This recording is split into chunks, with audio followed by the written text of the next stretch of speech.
Hey everybody, Jacob Bartley here for Apocalypse Movies, and this is my review of Bad Moms. Please enjoy.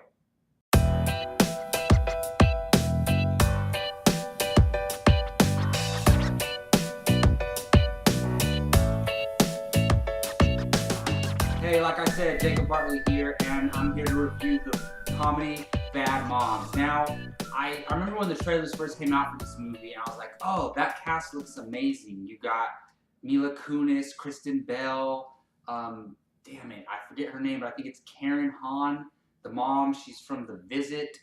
I know her last name's Hahn, but I forget her first name. Catherine Hahn, something like that. And then, yeah, you have Christina Applegate and Jada Pinkett Smith. I was like, these are just a bunch of cool women. I've liked them all in different things.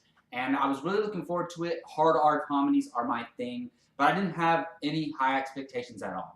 There's been a lot of bad comedies this year, whether you're talking Zoolander 2, Ride Along 2, Dirty Grandpa, Mike and Dave Need Wedding Dates, Central Intelligence. None of them have been good movies. So I was like, this is just going to be another throwaway hard R comedy. But man, I freaking loved this movie. I cannot express enough how much I like this movie. I was cracking up throughout most of the film in the movie theater. It's not just a funny movie. It's not just a great comedy. It's a good film.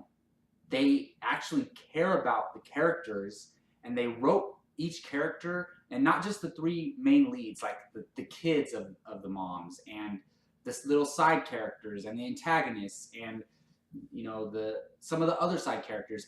They cared about these characters and the script and the storyline that was going on. It wasn't just, oh, let's go make a whole bunch of dick and fart jokes and make people laugh. Whoever wrote this film really cared about what they were doing, and I truly appreciate that, and you can just tell by watching it. And aside from that, the movie is absolutely hilarious. Like, I was cracking up because we see a lot of male-led comedies like this, like The Hangover or Horrible Bosses. Like, you get a trio of three funny guys, and we've seen that over and over again. But it's starting to happen more often now. But we rarely see women leading these type of comedy films, and rarely R-rated ones. And they all killed it in this movie. They all killed it. Mila Kunis was great as the lead. For Catherine Hahn and Kristen Bell were really good for the characters they were trying to portray. Like, Kristen Bell was the mom with 4 kids who does everything. What the dad treats her like crap, and then Catherine Hahn was the single mom who like bangs dudes all the time, and she was hilarious. If I gotta pick a highlight, it's Catherine Hahn. I hope that's her right name, otherwise this review is gonna sound dumb. But she was freaking so hilarious. You can see from the trailers that she might be going way too over the top, and she does at times, but for the most part, she killed it. I was very impressed. And like I said, the movie cares about the characters. They introduce a character and what's going on with them at their life in the beginning of the film. And you see that storyline progress. And then by the end of the film, there's a resolution for the problem that they introduced, or the conflict that they introduced in the beginning of the movie. And it happens for the 3 leads. It happens for Mila Kunis' kids. And it also happens with her marriage and and the movie overall. And a lot of these comedies have those cliche like relationships or characters, and while at first you think a lot of these relationships or characters are cliche moments, the way they're handled is a little bit different than I've seen in the past, and a lot of charming moments. Like, she has a new love interest in the film, and it could easily have been cliche or cheesy, but it really worked.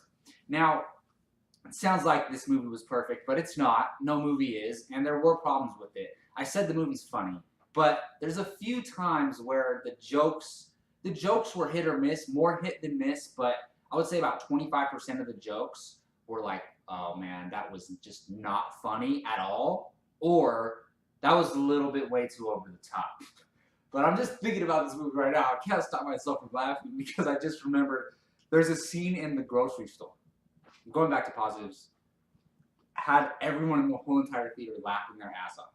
But yeah, and then I didn't care, like, Christina Applegate, her performance was good. She's always good in the role she's asked to play, but if I had to pick one cliche or one character where I was like, okay, this is a little by the numbers or just not cared about as much, it would be her character. There is a little nice moment near the end of the movie with her character, but for the most part, I didn't believe that this was a real person. Like, nobody would go that far or do the things that she did in the movie. And there was a few characters that didn't work. I mean, Jada Pinkett Smith, I like her, but she didn't fit in this type of comedy. Like, they tried to make her have a few one-liners, and it just felt awkward. Those are some of the jokes that didn't work. Like, I like her; she's cool, but just not. I don't think she should have been in this film. For the most part, the three antagonist women were just maybe a low part in the movie, but overall, a really, really, really enjoyable comedy. And I forgot to mention this, but so if you've seen the movie Southpaw, you know the girl who played Jake Gyllenhaal's daughter in the film, Una Lawrence. When Southpaw came out, I said she gave an Oscar-worthy performance. I told my friends she's worthy of getting nominated for an Oscar for that performance. And I didn't know she was in this movie, but she plays Mila Kunis's daughter, and I realized it like 20 minutes into the movie. I was like, oh, that's the girl from Southpaw.